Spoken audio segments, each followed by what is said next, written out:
Olá pessoal, essa é a Sandra E este é o Moisés. e o nosso tema hoje é mudança na dinâmica da vida na Terra. Nós vamos continuar o assunto do milênio. Nós estamos naquele quarto evento falando do milênio. No último vídeo nós já falamos um pouquinho, né, de que na Terra vai ser um pouco diferente, né, a situação. Vai ter pessoas com corpos glorificados, outros com corpos normais. Essas pessoas com o corpo normal, elas vão morrer, certo? Elas vão gerar filhos, elas vão se casar, então elas vão viver mais, né? Também, sim, a Bíblia diz que eles vão viver como árvores, quer dizer, vai ter uma longevidade, né? Talvez vão viver como antes do dilúvio, 900 anos. A Bíblia diz que vão viver como árvores, né? Então, assim, durante 1000 anos, a Terra vai explodir de pessoas, né? De nações e de grupos, né? Isso. Mas vai ser um reinado de paz. E é claro que nesse período de 1000 anos também, tudo aquilo que foi destruído durante as catástrofes dos 7 anos de julgamento, todos nós vamos estar reconstruindo a terra, né? Vamos estar trabalhando e a terra vai ficar toda bonita de novo, certo? Então vamos ver alguns versículos que nos mostram como que vai ser esse período, porque vai ser muita coisa diferente. Você imagina pessoas que têm um corpo glorificado. O que significa esse corpo glorificado? É um corpo que não morre, é um corpo que pode atravessar uma parede, né? É um corpo que está aqui e de repente aparece lá, porque Jesus foi o primeiro a receber esse corpo. Talvez não engorde. Não sei, mas assim... Tomara, né? É um corpo diferente, né? Então vamos ver lá. Isaías 11, de 4 a 10 diz: Mas julgará com justiça os pobres e repreenderá com equidade os mansos da terra. E ferirá a terra com a vara da sua boca e com o sopro dos seus lábios matará o ímpio. Quer dizer que se alguém se levantar durante esse período para tentar fazer alguma coisa má, ele será morto.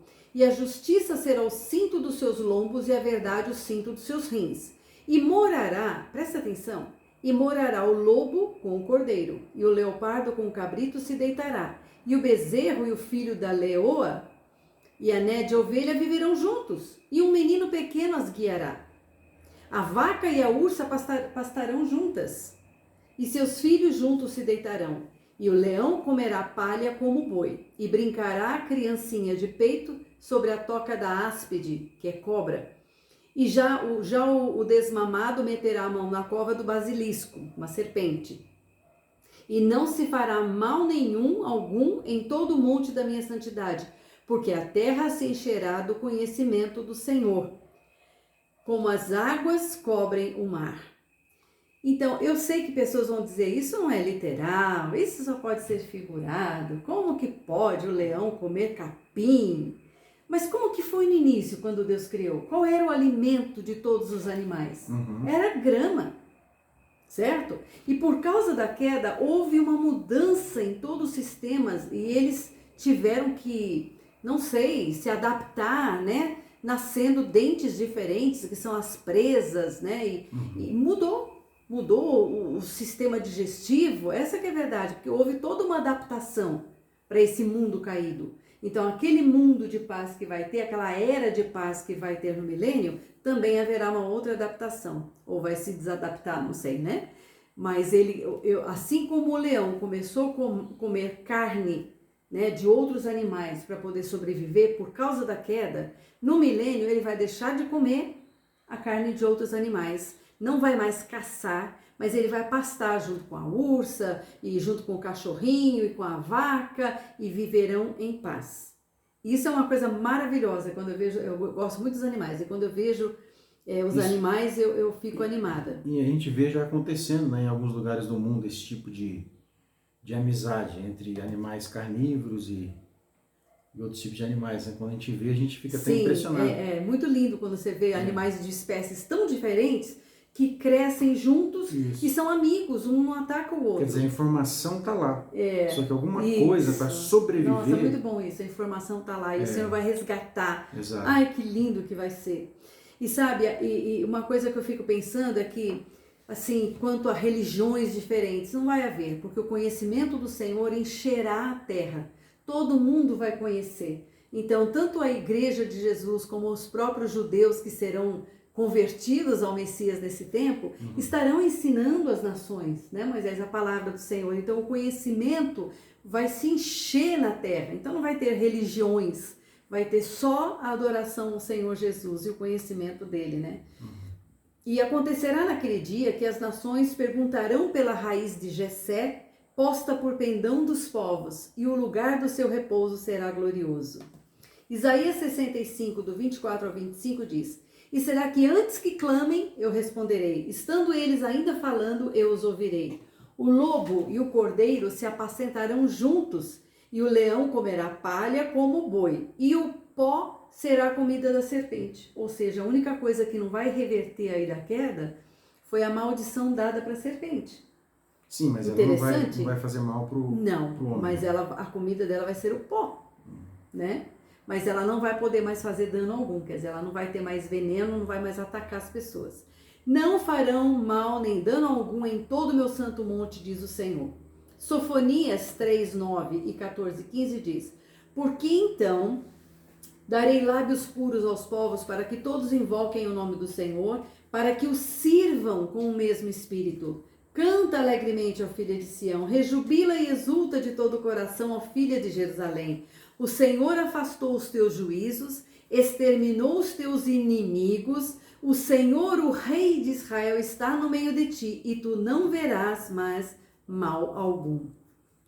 Zacarias 14, 16 ao 17 diz: E acontecerá que todos os que restarem de todas as nações que vierem contra Jerusalém subirão de ano em ano para adorarem o Rei, o Senhor dos Exércitos, e para celebrarem a festa das cabanas. E acontecerá que se alguma das famílias da terra não subir a Jerusalém para adorar o Rei, o Senhor dos Exércitos, não virá sobre ela a chuva. Ou seja, hoje em dia já é assim, né? Você vai lá em Jerusalém, tem gente do mundo todo visitando Jerusalém. Imagina nesse tempo, todos eles virão para adorar a Jesus. E se eles, sei lá, se recusarem, né, tiverem alguma rebeldia, sei lá, não virá chuva sobre eles. E eles vão entender que a adoração ao Senhor Jesus está totalmente ligado com a bênção sobre a vida deles. Pessoal, então, se você está gostando desses vídeos, por favor, compartilhe, deixe seu like, se inscreva no nosso canal lá. Mas o mais importante, o nosso desejo é que vocês compartilhem com o maior número de pessoas possível, para que esse entendimento, esse desejo pela palavra de Deus se espalhe, tá certo? Faça comentários, faça perguntas também, Isso. né? Eu quero até agradecer uma pessoa do nosso canal, é a Adriana, que ela indicou para nós um mestre da palavra, porque no primeiro vídeo nós citamos várias pessoas que estudam escatologia e que nós reconhecemos, né?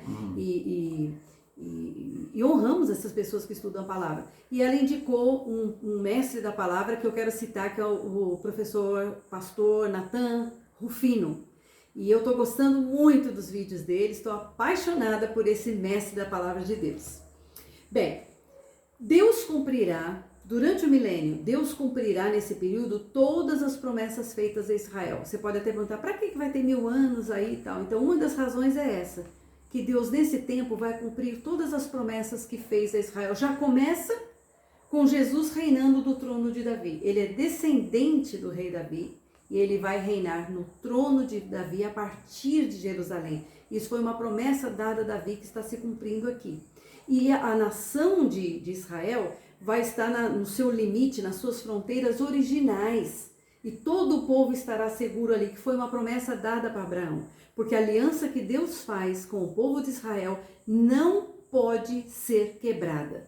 Se alguém diz que pode ser quebrada porque eles rejeitaram a Jesus e que agora foi transferida para a igreja, isso é muito perigoso, porque se ele pode quebrar com Israel, então ele pode quebrar comigo, ele pode quebrar com a igreja, e esse não é o caráter do nosso Deus. Ele cumpre as suas promessas. E essas promessas da terra, dos descendentes de Abraão, do trono de Davi, essas promessas são irrevogáveis, essas promessas são unilaterais. Independente do que Israel fizesse, o Senhor cumpre a sua promessa.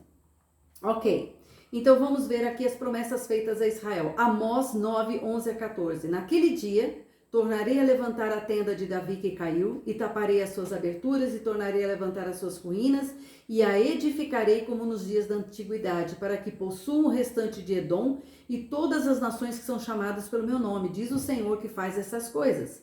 Eis que vem dias, diz o Senhor, em que o que lavra alcançará o que cega, e o que pisa as uvas ao que lança a semente, e os montes destilarão mosto, e todos os outeiros se derreterão. Eu acho lindo, porque quando a paz, quando a graça, o amor do Senhor estiver aqui nesta terra, a terra vai responder. A terra vai se tornar fértil, produtiva. Vocês sabem que a natureza, a criação, né? Não gosto de falar natureza, a criação geme com dores como de parto, esperando a manifestação dos filhos de Deus, porque ela está sofrendo pelo nosso pecado. Porque a criação de Deus, as árvores, a terra, a água, eles não pecaram nada, mas eles sofrem pelo nosso pecado. E se você estudar a volta de Israel, quando se tornou-se uma nação desde 48, muitos estudiosos, inclusive cientistas, dizem que a terra respondeu à volta deles. Surgiu árvores, florestas, claro que novas tecnologias. Então, mas Deus deu a sabedoria exatamente, pro povo de Israel. houve uma resposta da terra, porque sim, antes de 48 era um deserto aquilo lá. Mas sabe por quê? Porque lá na profecia de Ezequiel, o profeta profetizou para os ossos secos, e o Senhor disse: profetiza aos montes, se preparem para a volta do meu povo. A profecia não caiu por terra, a profecia ficou ali esperando o dia que o povo voltou, a terra explodiu de potencial, e eles usaram tecnologia, trabalho duro, e hoje eles são aí, ó. Eu fiquei impressionada como eles vendem frutas e flores para tudo quanto é lugar. Floresceu, é um jardim. Imagina o milênio como que vai ser, na terra toda. Vai ser uma maravilha. Vamos acelerar, senão a gente vai Isaías 62, de 1 a 3 diz: por amor de Sião não me calarei, e por amor de Jerusalém não me aquietarei, até que saia a sua justiça como um resplendor e a sua salvação como uma tocha acesa. Vocês acham que isso não vai ser cumprido? Vai. E as nações verão a tua justiça, e todos os reis a tua glória, e chamar-te-ão por um novo nome que a boca do Senhor nomeará. E serás uma coroa de glória na mão do Senhor, e um diadema real na mão do teu Deus. Nunca mais te chamarão desamparada, nem a tua terra se denominará jamais assolada, mas chamar-te-ão Refzibá, que quer dizer, o meu prazer está nela. E a tua terra Beulá, que quer dizer casada, porque o Senhor se agrada de ti, e com a tua terra se casará. É muito lindo, porque parece que tem um casamento de Deus com Israel e de Jesus com a igreja, né? Ezequiel 36, 33 ao 36 diz: e assim diz o Senhor Jeová, no dia em que eu vos purificar de todas as vossas maldades, então farei com que sejam habitadas as cidades e sejam edificados os lugares devastados. E dirão: esta terra assolada ficou como o jardim do Éden, e as cidades solitárias e assoladas e destruídas estão fortalecidas e habitadas. Então saberão as nações que ficarem de redor, de resto, que eu, o Senhor, tenho reedificado as cidades destruídas e plantado o que estava devastado. Eu, o Senhor, o disse e o farei. Romanos 11, 25 a 26. Porque não quero, irmãos, que ignoreis este segredo, para que não presumais de vós mesmos, que o endurecimento veio em parte sobre Israel, até que a plenitude dos gentios haja entrado. E assim todo Israel será salvo, como está escrito: de Sião virá o libertador, e desviará de Jacó as suas impiedades. Veja que o que Paulo está falando aqui combina com todos os outros versículos do Antigo Testamento que nós acabamos de ler. Jeremias 30, do 9 ao 11. Mas servirão ao Senhor seu Deus, como também a Davi, seu rei, que lhes levantarei. Não temas, pois, tu, meu servo Jacó, diz o Senhor, nem te espantes, ó Israel, porque eis que te livrarei das terras de longe, e a tua descendência da terra do seu cativeiro. E Jacó tornará e descansará, e ficará em sossego, e não haverá quem o atemorize. Porque eu sou contigo, diz o Senhor, para te salvar, porquanto darei fim a todas as nações entre as quais te espalhei, e a ti, porém, não darei fim, mas castigar-te-ei com medida, e de todo não te terei por inocente. Por isso Israel tem que passar os 7 anos da tribulação, porque Deus tem que tratar com Israel nesse tempo. E só no fim da grande tribulação eles vão reconhecer Jesus. Ezequiel 36, 26, 28 diz: E vos darei um novo coração, e porei dentro de vós um espírito novo, e tirarei o coração de pedra da vossa carne, e vos darei um coração de carne. E porei dentro de vós o meu espírito, e farei que andes nos meus estatutos, e guardareis os meus juízos, e os observareis. E habitareis na terra que eu dei aos vossos pais, e vós me sereis por povo, e eu vos serei por Deus. Oséias 2, 18 ao 20. Naquele dia farei por eles aliança com as bestas feras do campo, e com as aves do céu, e com os répteis da terra, e da terra tirarei o arco e a espada, e a guerra, e os farei deitar em segurança. Isso é no milênio, gente. E desposar-te-ei comigo para sempre, é o casamento. Desposar-te-ei comigo em justiça, e em juízo, e em benignidade, e em misericórdias, e desposar-te-ei comigo em fidelidade, e conhecerás o Senhor. Joel 3, 16, 18. O Senhor bramará de Sião e dará sua voz de Jerusalém, e os céus e a terra tremerão, mas o Senhor será refúgio do seu povo e a fortaleza dos filhos de Israel. E há de ser que naquele dia os montes destilarão mosto, e dos outeiros manará leite, e todos os rios de Judá estarão cheios de águas, e sairá uma fonte da casa do Senhor, e regará o vale de Setim. Ezequiel 47 confirma. Joel 3, 20 e 21. Mas Judá será habitada para sempre, e Jerusalém de geração em geração. E purificarei o sangue dos que eu não tinha purificado, porque o Senhor habitará em Sião.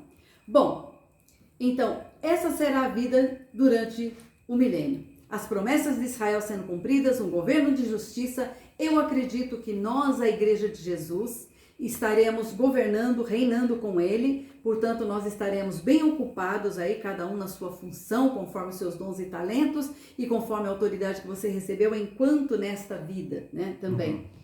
Mas aí vai acabar os 1000 anos. Tá cheio de gente, cheio de nações, e está chegando no fim dos 1000 anos. O que vai acontecer? A Bíblia diz em Apocalipse 20, do verso 7 ao 10, que quando acabar os 1000 anos, Satanás será solto da sua prisão e sairá a enganar as nações que estão nos 4 cantos da terra. Gog e Magog, cujo número é como a areia do mar, para as ajuntar em batalha. Esse Gog e Magog, é lá em Ezequiel 38, tem uma guerra, né? Que muitos estudiosos concordam que é a Rússia, que vai vir com um grupo de nações e vai cercar Israel e vai ter uma grande guerra ali.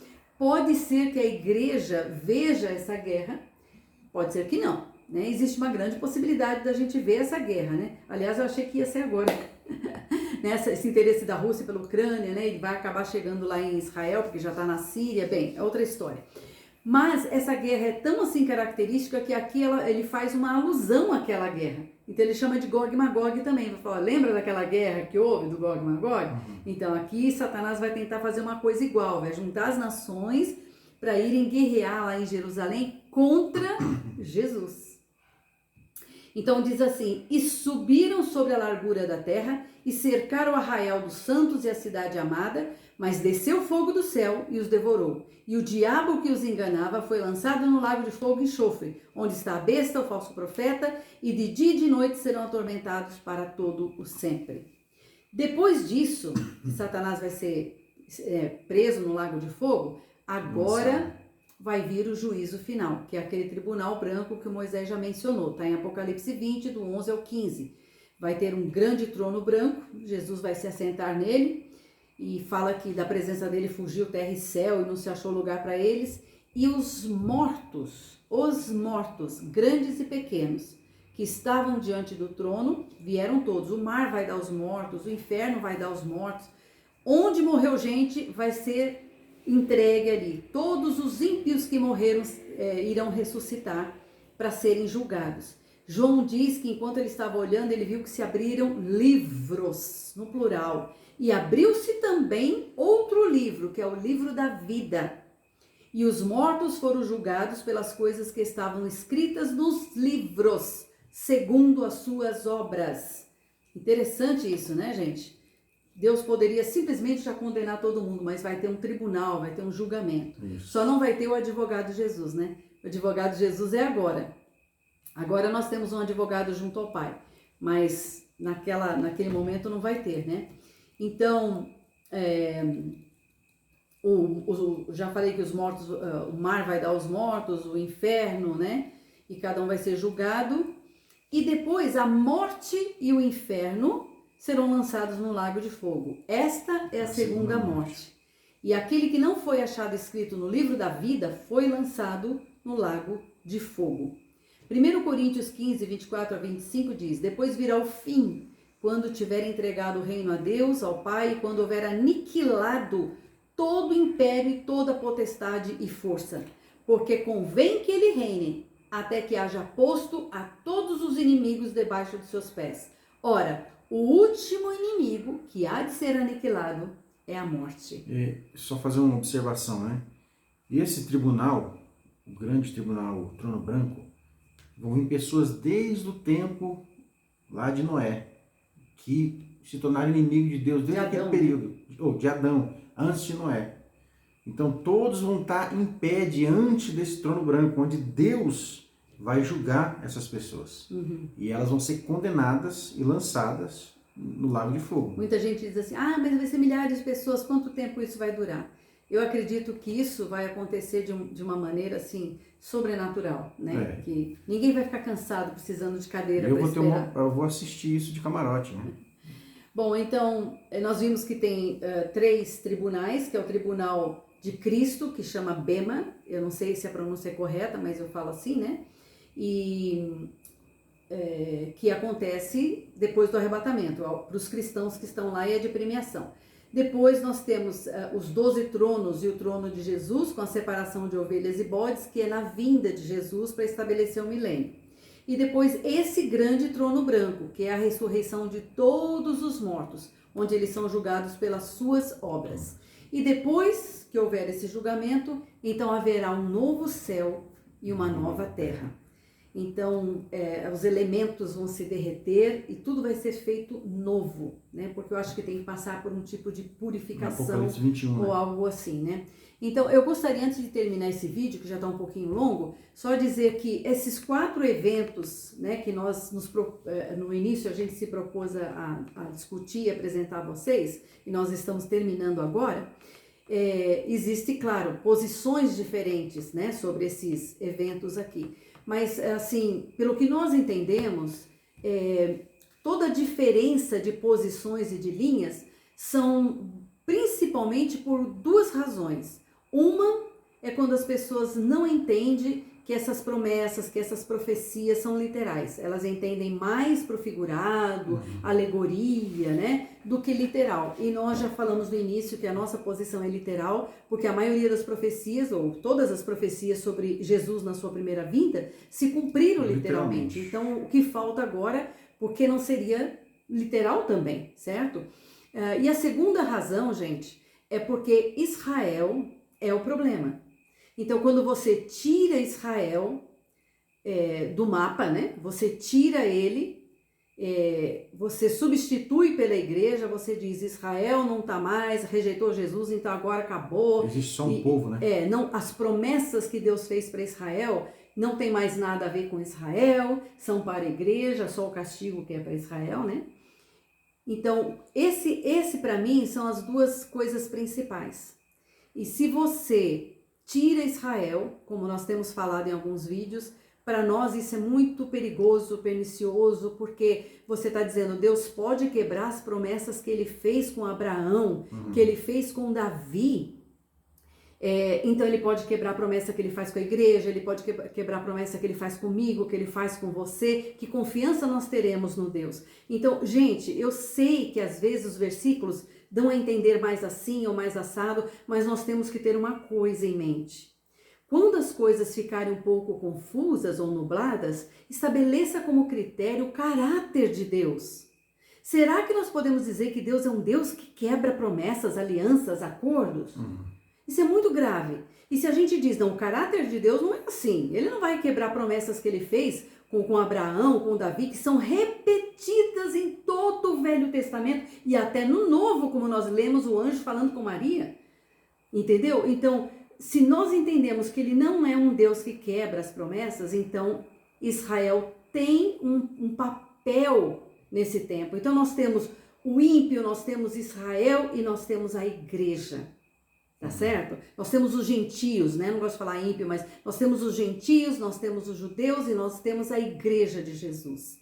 Então, para mim, assim, se você tira Israel e você olha tudo como figurado, então você pode ter 1001 diferentes teorias, você vai ficar indo para qualquer lado, porque qualquer coisa, né? Pode ser qualquer coisa. Então, vamos ficar num terreno mais firme, né? Essa é a nossa posição e a gente está incentivando você a pensar dessa maneira, né? Uma coisa mais literal, como tem sido até agora, né? E Israel, sim, faz parte do plano divino ainda, ok? É isso que a gente vê em toda a Bíblia e nós tentamos mostrar para vocês. A gente não vê Israel como um povo especial, mas a gente vê Israel dentro dos planos eternos de Deus. Nós não somos assim, né? Vamos usar a Kepar e o negocinho aqui, nada disso. Isso aí já é um outro extremo que a igreja está seguindo que não tem nada a ver, tá certo? Em Jesus nós somos um povo só. E daqui a pouco eles estão até sacrificando por aí, né? Mas uma coisa a gente não pode negar, tem promessas que não foram cumpridas e elas serão cumpridas. Legal. Então até o nosso próximo vídeo, pessoal. Deus abençoe sua vida.